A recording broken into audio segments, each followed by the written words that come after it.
1873. A Harvard professor publishes a book claiming that if teenage girls study math, their wombs will shrivel up. Not kidding. Dr. Edward Clarke argued that women have limited vital energy, and if they waste it on education, they'll become sterile. His book became a bestseller, used to ban women from colleges for 50 years. This wasn't some crackpot theory. This was mainstream science at America's most prestigious university. Tonight, we're diving into how respected doctors convinced an entire nation that women's brains were too small for learning. Welcome back to Hearts and History. I'm so glad you're here tonight. Go ahead and get comfortable, grab your favorite blanket, dim those lights. If this is your first time with us, hit subscribe. We explore love and relationships throughout history, perfect for bedtime listening. Drop a comment and let me know where you're listening from and what time it is there. I love hearing from you all. Tonight's story might make you angry, but it ends with hope. Ready? Let's go back to 1873. Origins of a damaging theory. Picture this. It's post-Civil War America. Women are starting to push for education. Some brave souls are even attending college. The male establishment is, let's say, concerned. Enter Dr. Edward Clarke, Harvard Medical School professor, member of the Harvard Board of Overseers, respected, credentialed, about to publish a book that would set women's education back decades. Sex in Education, or A Fair Chance for Girls, 17 editions, multiple languages, and the most dangerous bestseller you've never heard of. Clarke's theory sounds insane today, but here's what made it so dangerous. It sounded scientific. He claimed women have finite vital energy. Think of it like a battery. During adolescence, girls must conserve this energy to develop healthy reproductive organs. If they waste energy on studying, especially during menstruation, their wombs would literally shrivel. They'd become what he called sterile Amazons. Education versus fertility.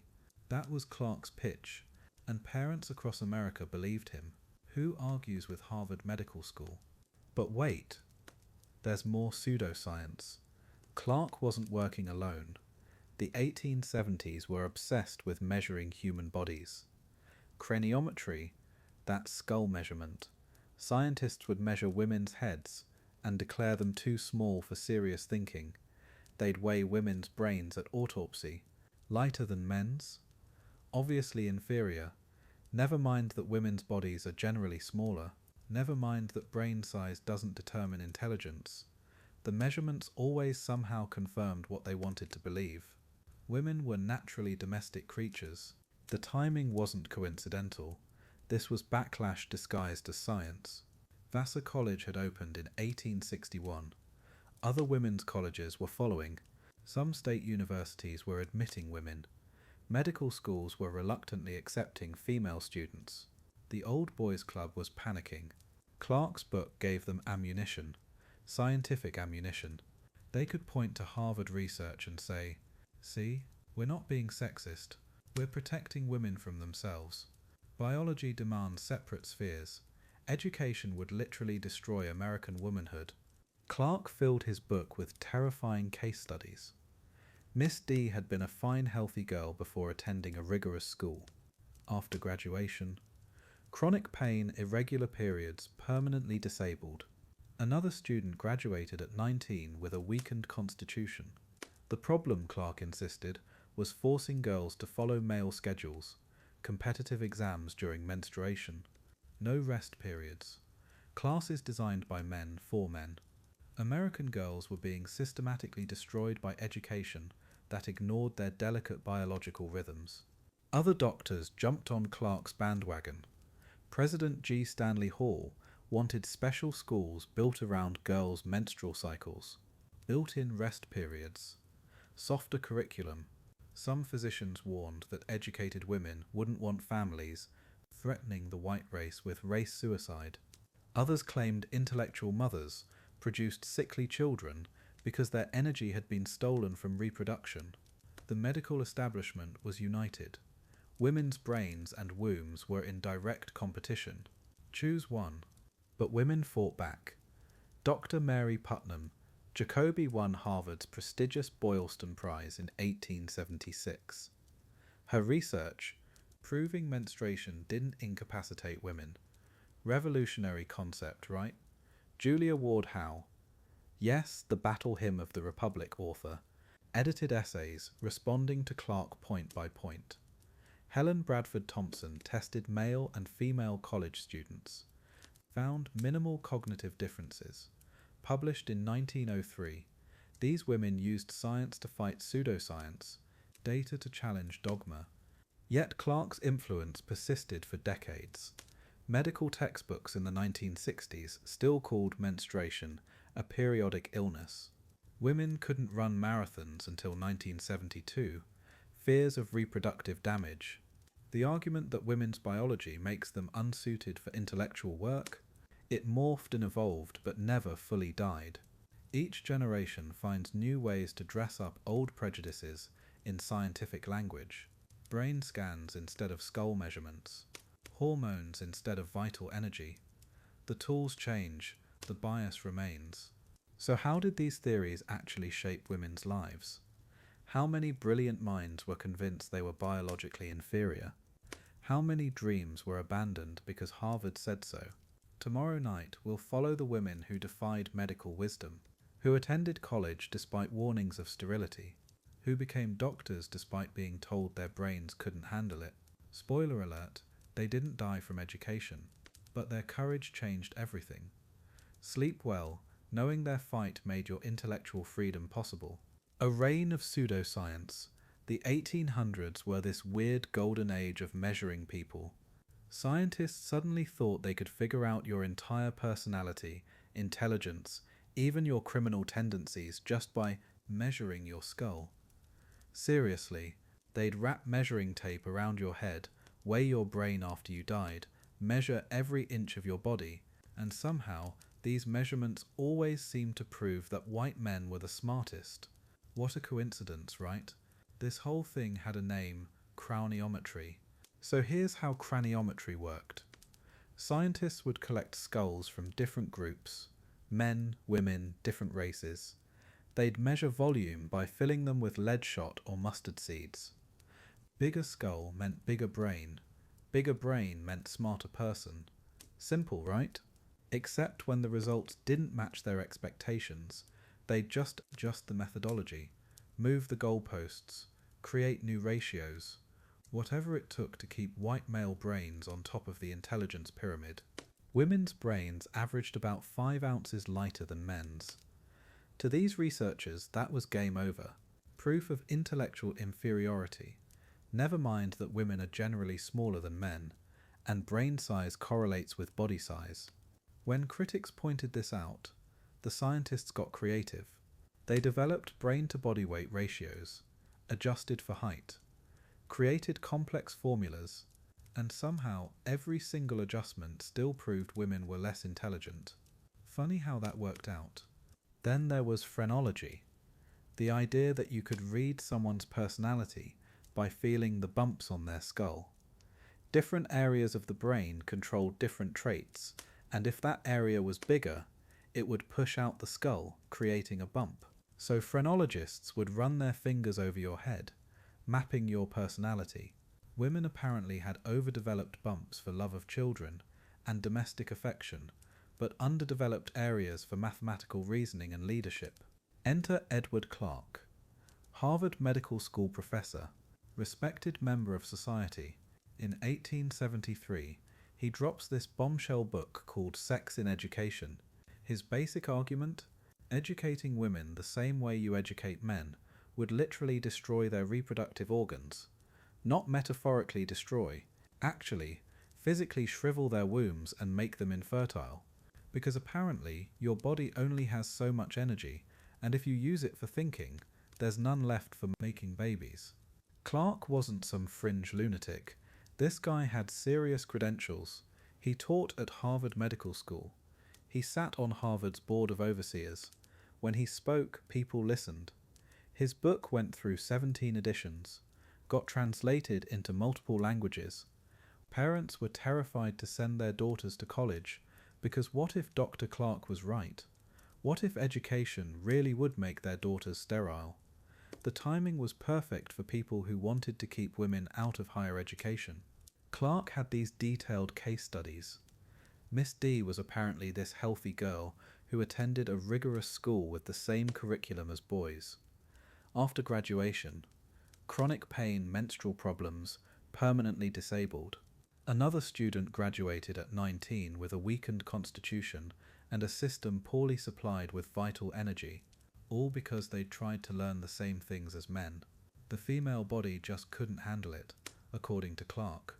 The core of Clarke's theory was this idea about vital energy. Your body was like a battery with limited power.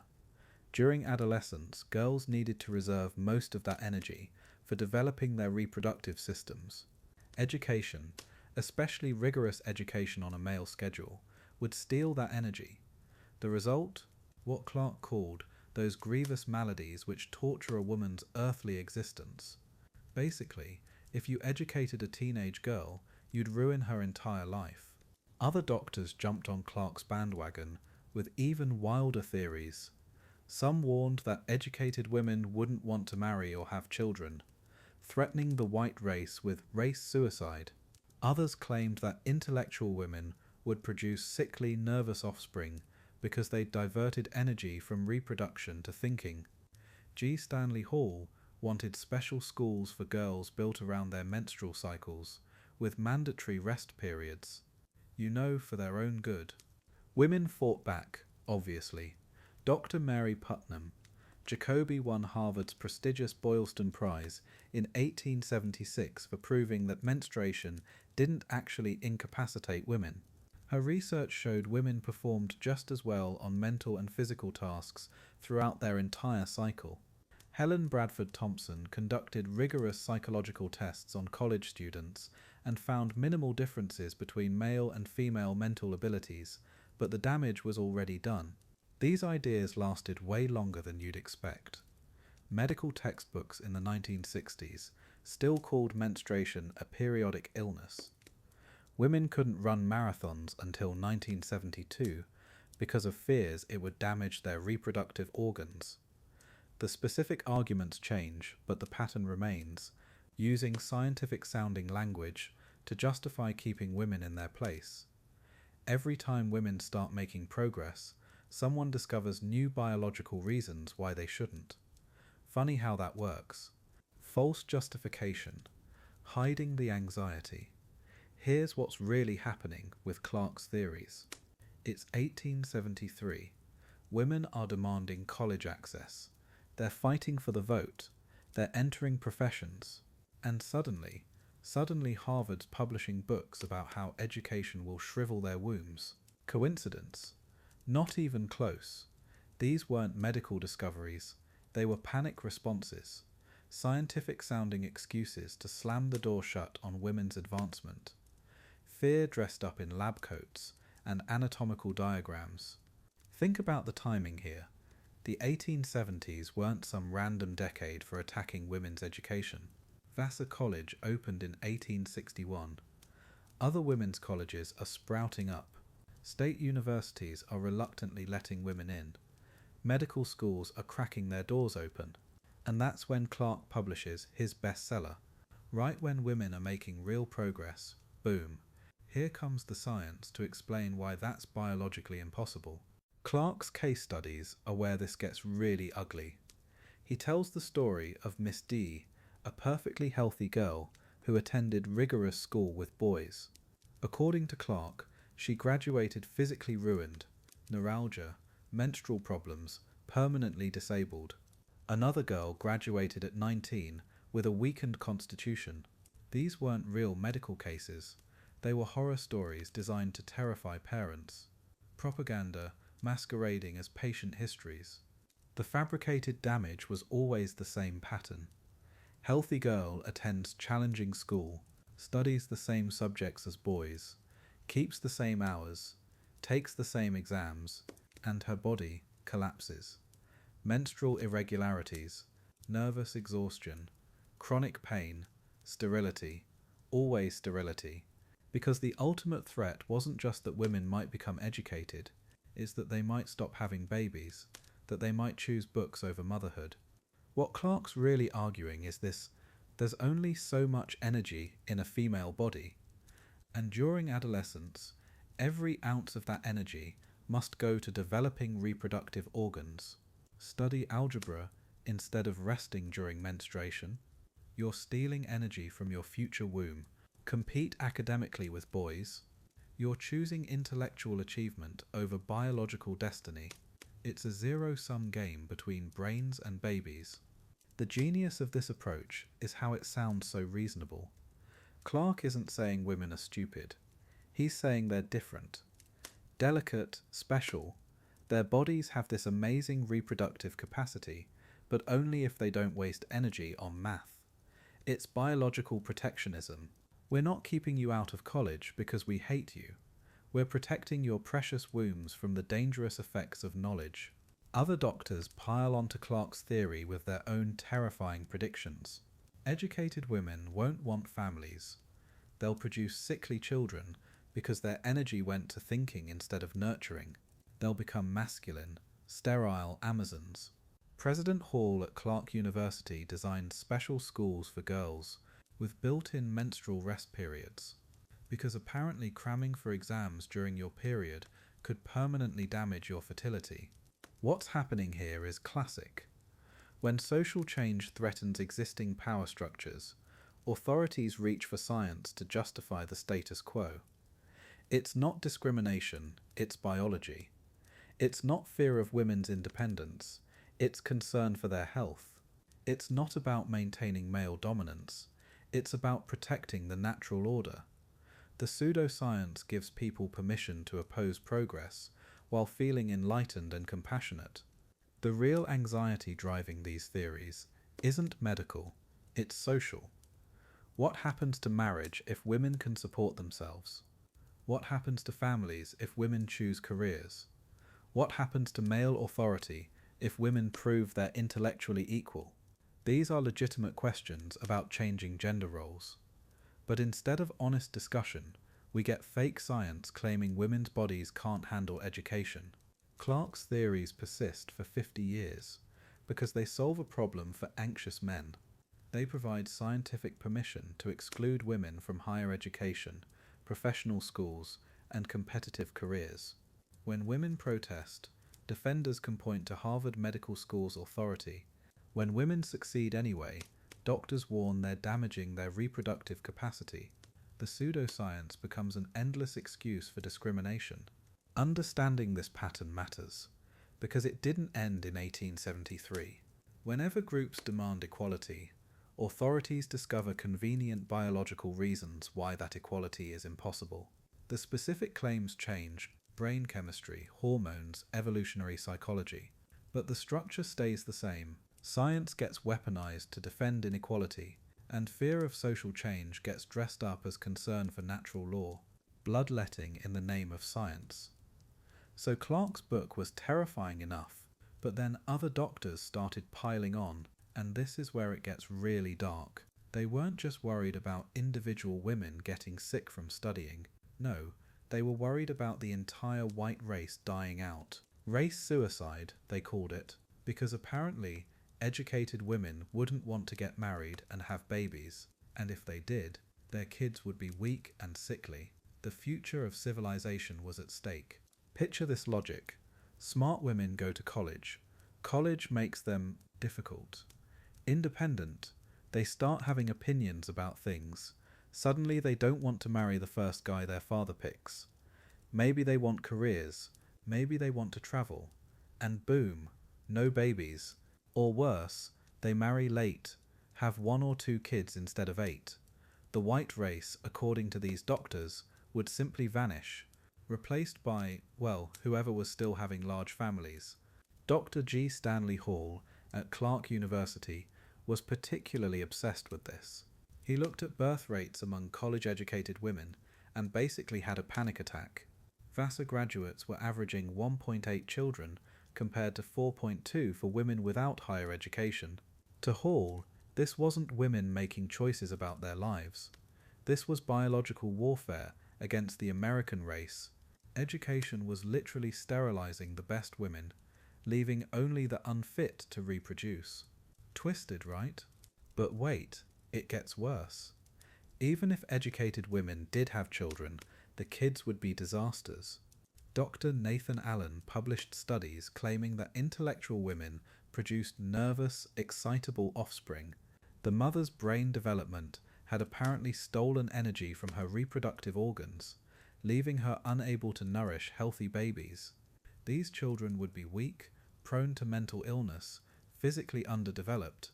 The sins of the mother's education would be visited on her kids. This wasn't just random doctors spouting nonsense. We're talking about department heads at Harvard, Yale, Johns Hopkins. The American Medical Association published papers on this. Government officials quoted these studies when designing education policy. President Theodore Roosevelt himself warned about race suicide in speeches. When the most powerful people in your society are telling you that women's education threatens civilization, that's not just medical opinion, that's social engineering disguised as science. Here's what really gets me about this whole thing. These same doctors who were so worried about race suicide, they had zero problem with working class women and immigrant women having jobs. Factory girls could work 14-hour days in dangerous conditions. That was fine. But middle-class white women reading Shakespeare, catastrophic threat to the species. It was never really about women's health. It was about keeping specific women in specific roles while pretending it was medical necessity. Dr. John Harvey Kellogg, the cereal guy, wrote that college-educated women were producing a degenerate race. He had charts showing declining birth rates among what he called superior stock. His solution, special schools for girls, focused on domestic training, physical exercise, and preparing for motherhood. Academic subjects should be severely limited. Math and science were particularly dangerous because they required too much mental strain during those critical reproductive development years. Absolutely wild. The really insidious part was how they flipped this to make women feel guilty for wanting education. You weren't just hurting yourself by studying, you were betraying your race, your duty, your biological destiny.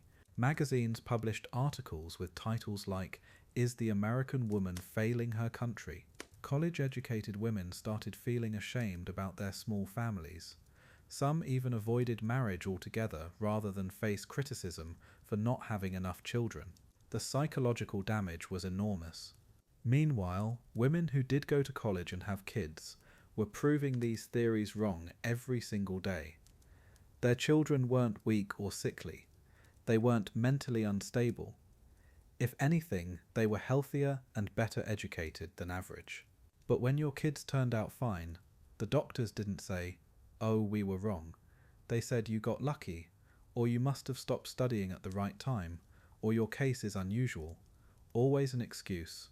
Some women fought back with actual data. Dr. Mary Putnam Jacobi surveyed hundreds of college graduates and found they had perfectly normal health and fertility rates. Dr. Helen Bradford Thompson published psychological tests showing no cognitive differences between men and women.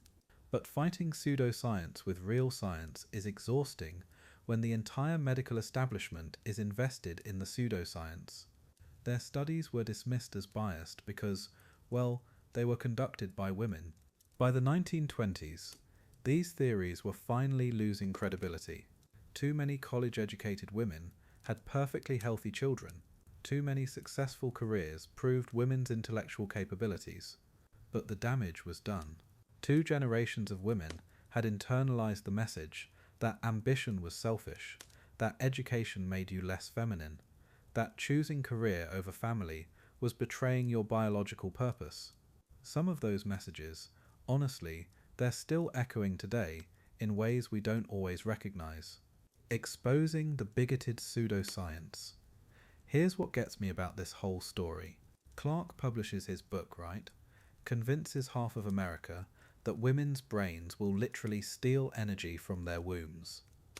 And then women start fighting back. Not with emotions or protests, but with something Clarke claimed they couldn't handle: actual science. Real research, hard data. They beat him at his own game. And the first person to land a knockout punch, a woman who would become one of America's most brilliant physicians, Mary Putnam Jacobi, born 1842, daughter of a publisher, and from childhood she was fascinated by medicine, not the gentle, nurturing kind that women were supposed to practice, the real stuff, surgery, anatomy, research. She was the kind of woman Clarke's theories were designed to discourage. Too intellectual, too ambitious, too willing to compete directly with men. But here's what made her dangerous. She was also brilliant, smarter than most of the men telling women they weren't smart enough. Jacobi didn't just go to medical school. She went to the École de Médecine in Paris. Because American medical schools, most wouldn't even admit women, so she crossed an ocean to study medicine, where they'd actually teach her. Graduated 1871, came back to New York, started practicing, and then she heard about Clarke's book. This Harvard professor, claiming women's periods made them too weak to think, and Jacobi thought, let's test that, let's actually measure it. 1876, Harvard Medical School announces the Boylston Prize competition. Topic: do women require rest during menstruation, and to what extent? This was Clarke's central claim, that menstruating women needed to stop intellectual work or risk permanent damage. Harvard probably figured some male doctor would submit research confirming this. Instead, Mary Putnam Jacobi enters the competition. A woman studying women's periods to prove Harvard's star professor wrong. The irony was probably lost on them. Jacobi's research was methodical, rigorous. She tracked 268 women for months, measured their physical strength, mental acuity, pain levels throughout their cycles, had them perform complex tasks during menstruation, take difficult tests, solve problems, and what did she find? Women performed just as well during their periods. No cognitive decline, no physical weakness requiring rest, no evidence that intellectual work during menstruation caused any damage whatsoever. Clarke's entire theory, completely unsupported. The results shocked everyone, or should have. Jacobi's research was so thorough, so carefully documented, that Harvard couldn't ignore it. They awarded her the Boylston Prize.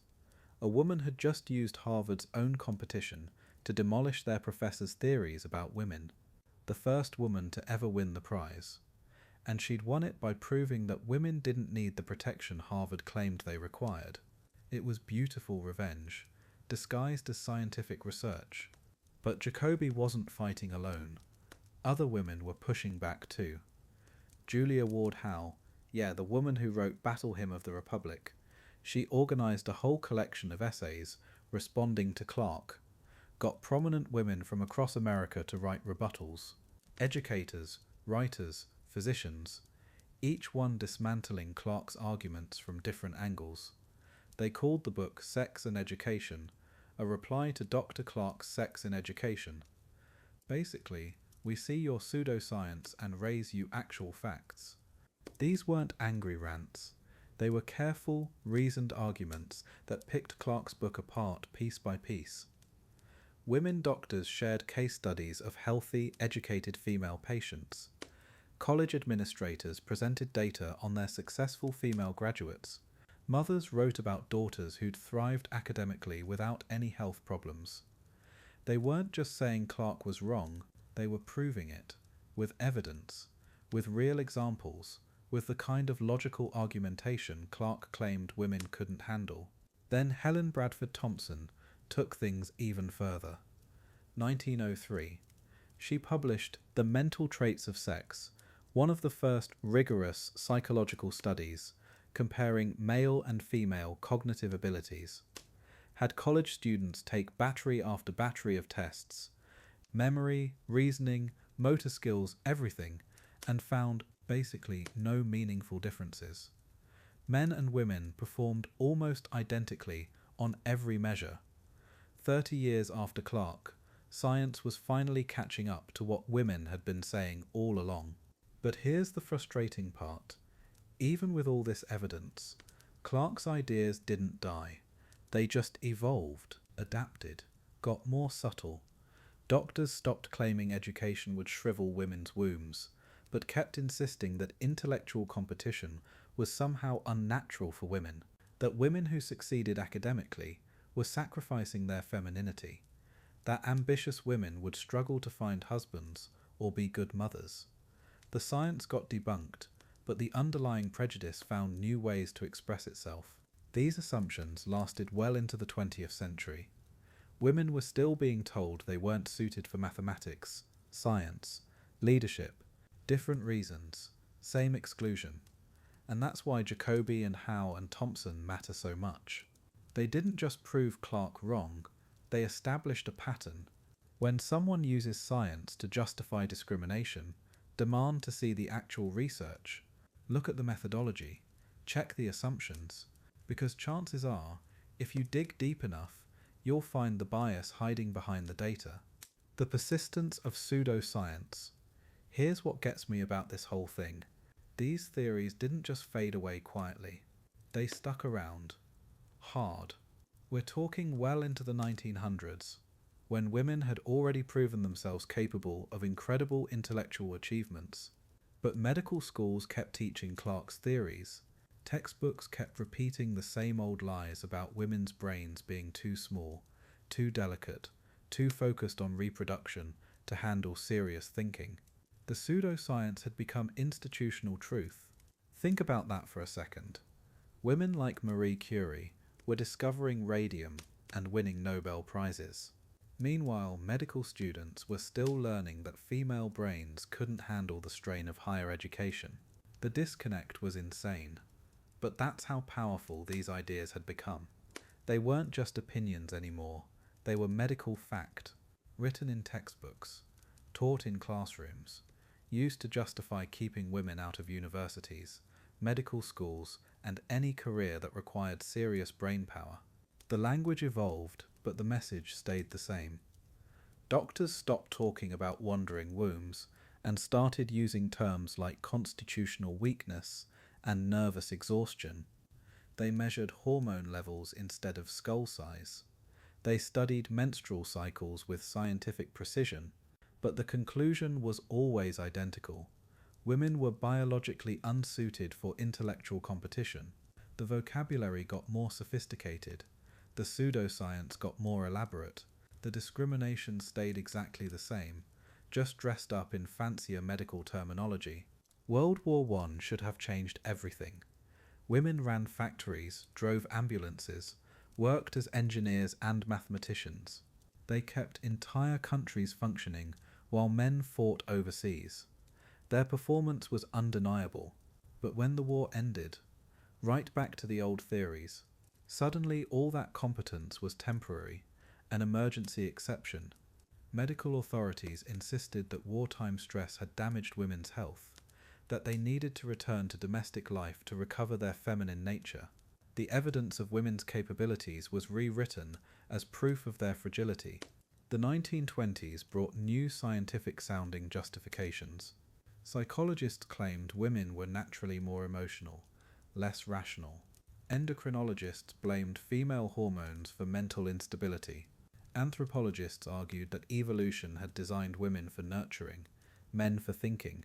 Each decade brought fresh research that somehow always reached the same conclusion: women belonged at home. The methodology kept improving. The bias stayed constant. It's almost impressive how creative they got at proving the same old prejudices with increasingly sophisticated techniques. Medical textbooks from the 1930s and 40s read like throwbacks to the Victorian era. Students learned that women's menstrual cycles caused periodic mental disturbance, that pregnancy and childbirth were incompatible with intellectual work, that female nervous systems were inherently more delicate than male ones.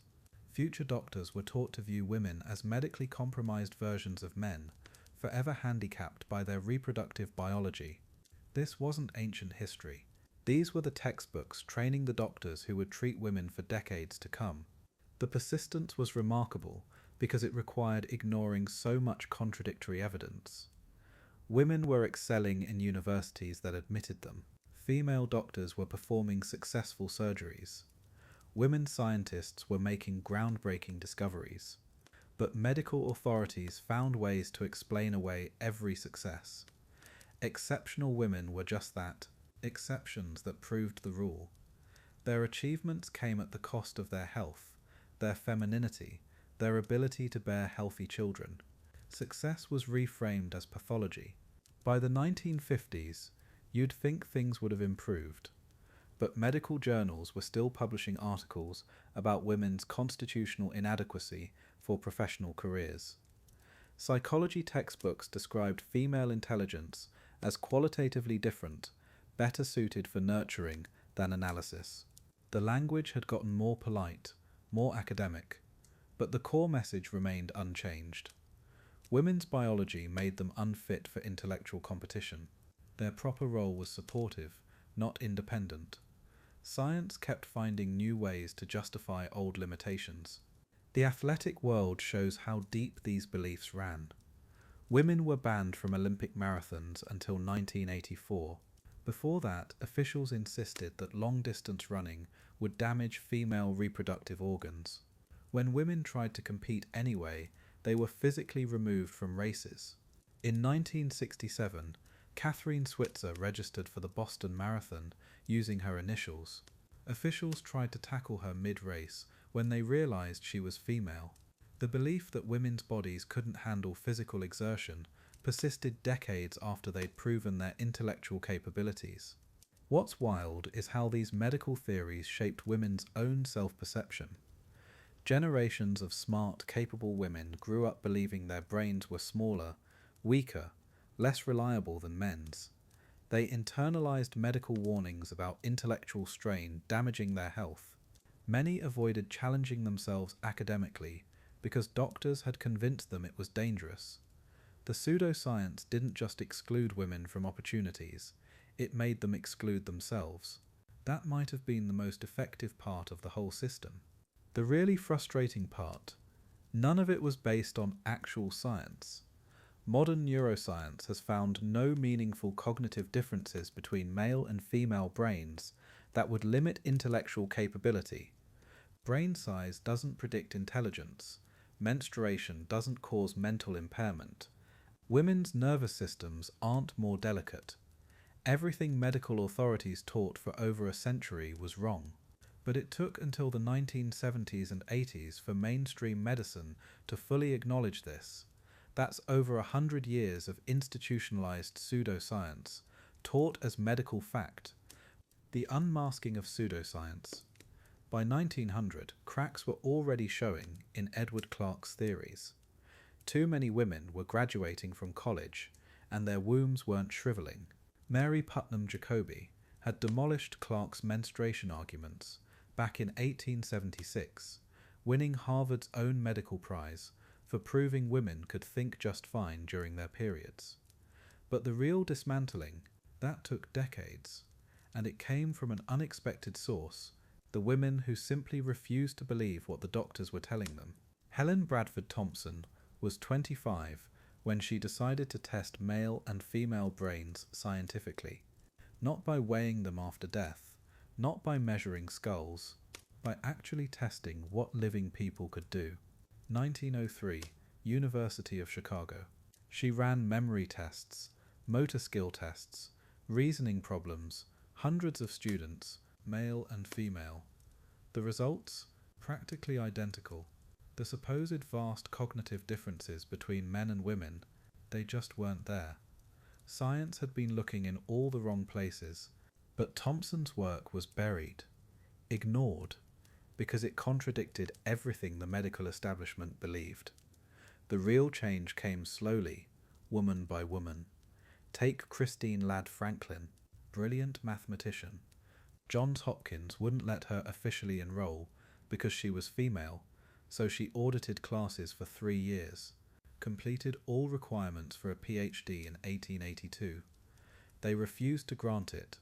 She kept doing mathematics anyway, finally got her degree, 44 years later. Her brain never shriveled. Her contributions never stopped. Maria Montessori was told her brain was too delicate for medicine. She became Italy's first female physician in 1896, then revolutionized education worldwide. Her methods, based on observing what children actually needed, not what theories said they should need. Meanwhile, doctors were still insisting that women's nervous systems couldn't handle medical training. Montessori was literally performing surgery while they debated whether her brain could comprehend anatomy. Reality had a way of contradicting theory. The 1920s brought a wave of women into universities, not because the theories changed, because women ignored them. Dorothy Hodgkin pursued chemistry despite warnings about mental strain, won the Nobel Prize in 1964. Barbara McClintock studied genetics when professors said women couldn't grasp complex biological concepts, won the Nobel Prize in 1983. Lise Meitner discovered nuclear fission, while male colleagues claimed women lacked the mathematical ability for physics. The pattern was clear to everyone except the experts. Then neuroscience started catching up to reality. The 1950s brought better brain imaging. The 1960s brought more sophisticated understanding of cognition. Researchers began studying living brains instead of dead ones, measuring brain activity instead of brain weight, testing actual abilities instead of skull circumference. And what did they find? Male and female brains worked pretty much the same way. The supposed fundamental differences, mostly wishful thinking disguised as science. Sure, male brains averaged slightly larger, but so did male bodies. When you controlled for body size, the difference disappeared. Sure, some brain regions showed slight variations, but the overlap between males and females was enormous. The variation within each sex was far greater than the average difference between sexes. Modern neuroscience revealed what women had been proving with their lives for decades. There's no biological basis for intellectual inequality. The differences were social, not neurological. By the 1970s, the old theories were crumbling. Title IX forced universities to admit women equally. Women flooded into medicine, law, engineering, all those fields their delicate brains supposedly couldn't handle. And guess what happened? Nothing catastrophic, no epidemic of sterility, no collapse of civilization. Women excelled. Some struggled, just like men. Some failed, just like men. Some became brilliant leaders in their fields, just like men. The predicted disasters never materialized. The final nail came from modern brain imaging. MRI scans showed that learning actually changes brain structure. Math training increases certain brain regions. Language practice strengthens neural connections. The brain isn't fixed, it's plastic. Moldable, responsive to experience. All those observed differences between male and female brains, they weren't proof of innate limitations. They were proof of different opportunities, different expectations, different encouragement. The science that had justified exclusion now explained why inclusion worked so well. Today, women earn more college degrees than men, more medical degrees, more law degrees. They lead major corporations, win Nobel Prizes, conduct groundbreaking research. Their reproductive organs remain perfectly functional. Their nervous systems haven't collapsed. Their brains haven't shrunk from intellectual strain. Every dire prediction from Edward Clarke and his followers, completely wrong. Not slightly wrong, spectacularly, embarrassingly wrong. A century of pseudoscience undone by women who refuse to accept biological destiny. The lesson here isn't just about women's capabilities. It's about how bias disguises itself as objective science. How authority figures use complicated language to justify simple prejudice. How persistent inequality gets explained away as natural and inevitable until it isn't. The women who defied medical wisdom and pursued education anyway didn't just prove the doctors wrong. They showed us how to question authority, even when it comes wrapped in scientific credentials, even when everyone insists it's true. Damage done and recovery. Here's what happened next. Clarke's book didn't just disappear after a few years. It lived on. For over a century, these theories shaped how women saw themselves. Mothers warned daughters about the dangers of too much thinking. Teachers steered bright girls away from challenging subjects. And women began to believe it. They internalized the message that their brains were somehow different, smaller, weaker. That intellectual ambition was not just unfeminine, but actually dangerous to their health and their future as wives and mothers. The internalization was the cruelest part. It's one thing to face external barriers, doors slammed shut, opportunities denied. But when you start believing you don't deserve those opportunities, when you convince yourself you're not smart enough, not capable enough, that's when the damage goes deep. Women who might have become mathematicians instead chose teaching elementary school. Women who could have led companies instead became secretaries. They made these choices thinking they were protecting themselves from inevitable failure. Picture growing up hearing that your brain is fundamentally different from your brother's. Not just different, weaker. That if you push yourself too hard intellectually, you'll damage your body. Your future husband won't want you. You won't be able to have children. This wasn't fringe thinking. This was mainstream medical advice, taught in universities, printed in textbooks, preached from pulpits. Generation after generation of women absorbed these messages. They became part of how women understood themselves and their place in the world. Society developed a whole vocabulary for women who dared to think. Blue stocking became an insult for intellectual women. Mannish described any woman who showed academic ambition. Unwomanly was applied to those who competed with men in any field. The message was clear. A woman could be smart, but not too smart. She could be educated, but not in the same way as men. She could think, but only about appropriate feminine subjects. Step outside those boundaries. You weren't just wrong, you were unnatural. Mathematics became particularly forbidden territory. Numbers, logic, abstract reasoning, these were supposedly masculine domains that would overwhelm the delicate female mind. When women showed aptitude for math, teachers often redirected them toward more suitable subjects, like literature or music. Parents worried that mathematical study would make their daughters unmarriageable. The result? Entire generations of women were steered away from fields that would later become crucial to science, technology, engineering. The waste of human potential was staggering. Leadership roles? Forget it. The same theories that declared women unfit for mathematical thinking also pronounced them incapable of command. Decision-making required a masculine mind. Authority demanded masculine energy. Women who showed natural leadership abilities were seen as aberrations, threats to the natural order. They were pushed toward support roles. The teacher, not the principal. The nurse, not the doctor. The secretary, not the executive. Always behind the scenes, never in charge. This wasn't just career limitation. This was systematic exclusion from power. The psychological damage ran deeper than lost opportunities. Women learned to doubt their own perceptions, to second-guess their intellectual instincts. They developed what we might now recognize as imposter syndrome on a massive scale. Brilliant women convinced themselves they were frauds. Capable leaders stepped aside for less qualified men. Mathematical minds turned away from equations toward embroidery. The saddest part? Many women genuinely believed they were protecting themselves. They thought they were making smart choices based on biological reality. But here's where the story starts to turn. Some women refused to accept the limitations. Mary Putnam Jacobi didn't just complain about Clarke's theories. She conducted rigorous scientific studies to disprove them. Julia Ward Howe organized collective responses.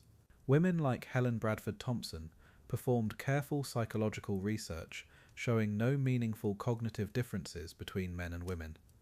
They used the same tools of science that had been used against them. They turned empirical research into a weapon for equality. Recovery was slow, painfully slow. Each generation had to fight the same battles over again. Doors opened inch by inch. Women's colleges proved that female students could handle rigorous curricula without their reproductive organs shriveling up. Female doctors demonstrated that women could master complex medical knowledge.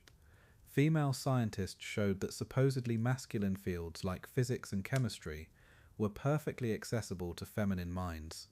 But for every door that opened, there were still voices insisting it should remain closed. Even today, we're still dealing with the remnants. The idea that boys are naturally better at math persists despite overwhelming evidence to the contrary. Women in leadership positions face questions about their natural authority that men never encounter. The stereotype of the absent-minded female professor or the emotional female executive lingers. These aren't just harmless cultural quirks, they're the descendants of 19th century pseudoscience, dressed up in modern language but carrying the same underlying message, that women's minds work differently, and differently means inferior. The recovery continues. Every girl who pursues mathematics despite being told it's not for her, every woman who leads despite being called bossy, every female scientist who persists despite subtle discouragement, they're all part of healing damage that took over a century to inflict. The theories that once seemed so scientific, so authoritative, so obviously true, they're now historical curiosities, reminders of how bias can disguise itself as objective truth. But the women who believed those theories and shaped their lives around them, their stories deserve to be remembered. Science as a tool of discrimination. Here's what gets me about this whole thing. We like to think science is neutral, right? Just facts and data. But for centuries, respected scientists at elite universities used their authority to prove women were biologically inferior. They measured skulls, weighed brains, published studies showing women couldn't handle education without damaging their wombs. This wasn't some fringe theory, this was mainstream medical opinion that shaped policy for decades. Science became a weapon dressed up as objectivity. The 1870s. Women are pushing for higher education. Vassar's been around for a decade. Some state universities are grudgingly letting women in. And that's when Harvard Medical School professor Edward Clarke drops his bombshell book, Sex in Education. His central claim: if teenage girls study math, their wombs will shrivel up. The energy needed for thinking, he says, is the exact same energy needed to develop a healthy uterus. Divert it to algebra, and boom, sterile Amazon women. Clarke wasn't some random crank. Harvard Medical School, Board of Overseers. His book went through 17 editions and got translated into multiple languages. Parents were terrified. Send your daughter to college and she'll never give you grandchildren. The timing wasn't coincidental either. This was backlash disguised as science. Just when women were gaining ground in education, here comes a Harvard professor with biological proof they shouldn't. Perfect timing, right? Almost like it was planned. But Clarke built on centuries of medical tradition that basically said women's bodies existed for one purpose: reproduction. Ancient Greeks thought wombs wandered around causing hysteria. Medieval doctors believed menstruation purged women of corrupted blood that would otherwise damage their minds. Marriage and pregnancy?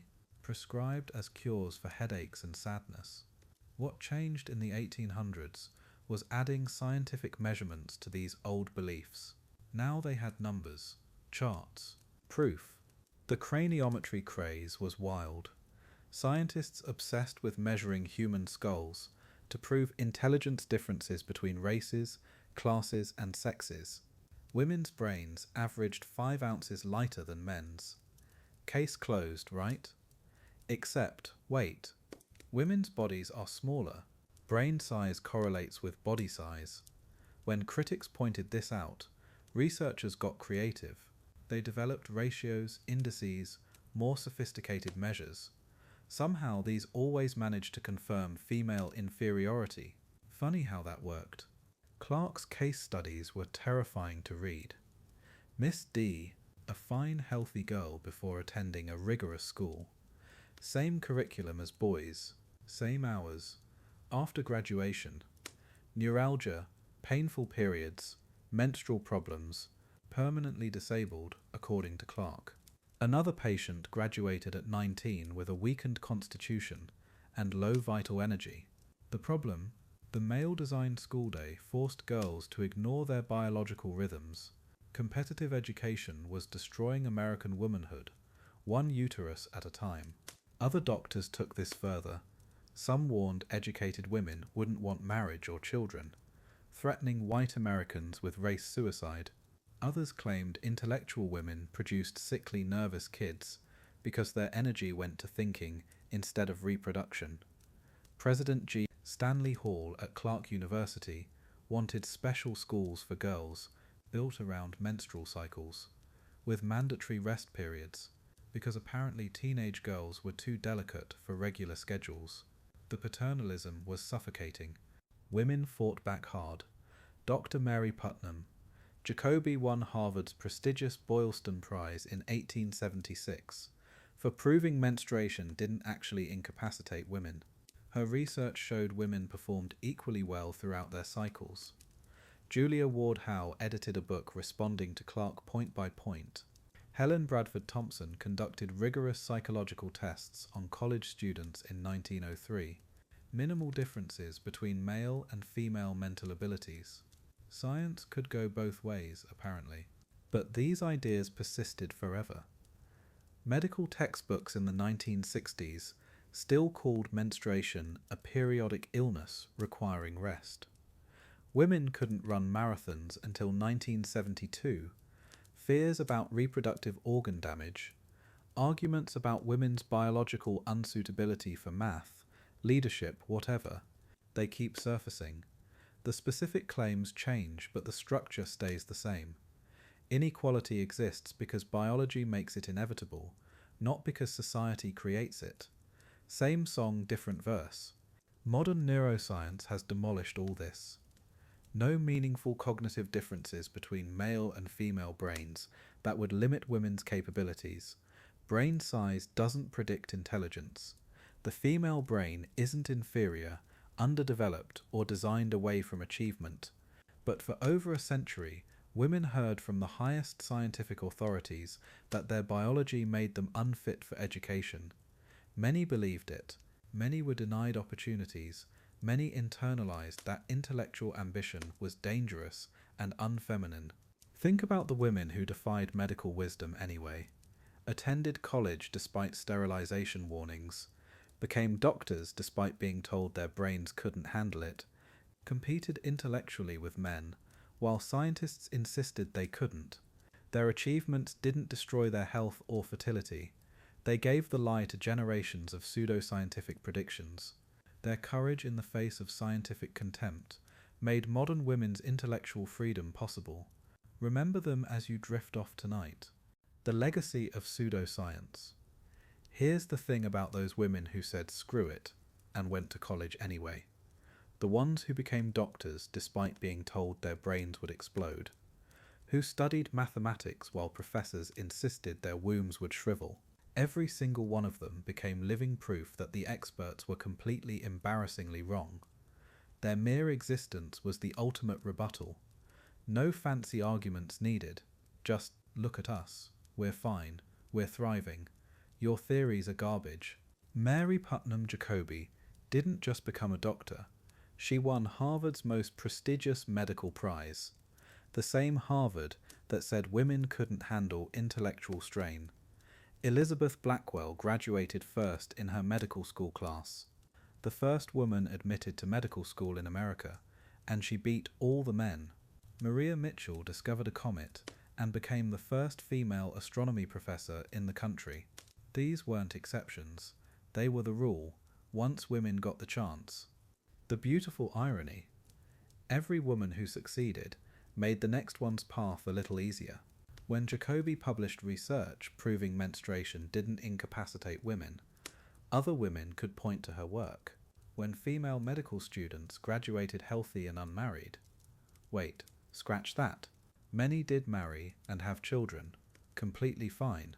The horror stories doctors predicted never materialized. Turns out women's bodies were tougher than the medical establishment thought. Shocking, right?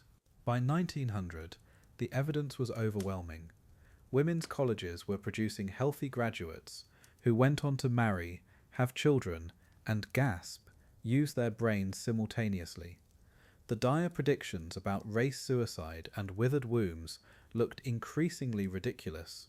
Even conservative doctors started quietly backing away from the most extreme claims. They didn't apologize, mind you, they just stopped talking about it so much. Moved on to new ways to limit women's opportunities.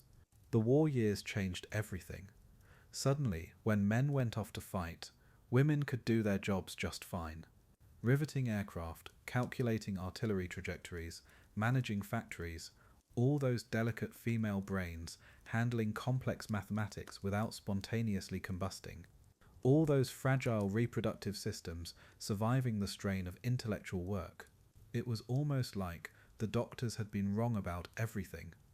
Almost like women had always been capable, they just hadn't been allowed to prove it.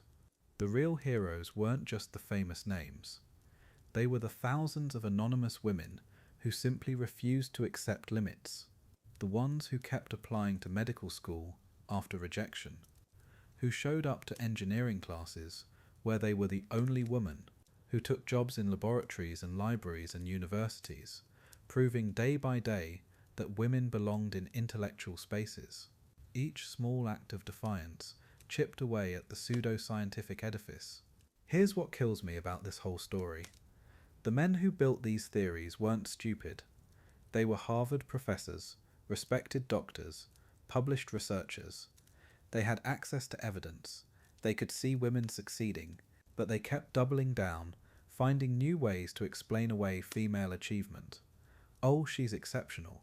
Oh, she sacrificed her femininity. Oh, she'll pay for this later. Anything to avoid admitting they'd been wrong from the start. The transformation happened slowly, then all at once. By the 1960s, the old arguments sounded absurd. By the 1970s, they were actively embarrassing. Universities that had excluded women for centuries suddenly couldn't admit them fast enough. Medical schools that had claimed female brains were unsuited for medicine found themselves graduating female valedictorians.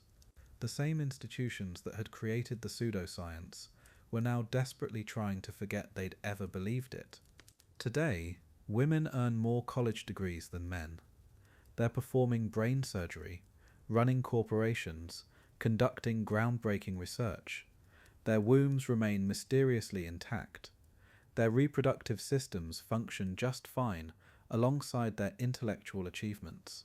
The dire predictions about educated women destroying civilization look exactly as ridiculous as they always were. The women who persisted despite the pseudoscience didn't just win, they proved the experts wrong about everything. What strikes me most is the sheer courage it took to pursue knowledge when the entire medical establishment said it would destroy you. To trust your own capabilities when society's most respected voices said you had none. To keep going when everyone told you to stop. These women didn't just change their own lives, they changed what it meant to be a woman. They expanded the definition of human possibility. So here's to the legacy of pseudoscience. Not the pseudoscience itself, which deserves to be forgotten, but the women who survived it, who thrived despite it, who proved that human potential isn't limited by gender, no matter what the experts say. They turned centuries of scientific certainty into historical embarrassment, and they did it simply by refusing to accept limits on their minds. That's the kind of legacy worth remembering.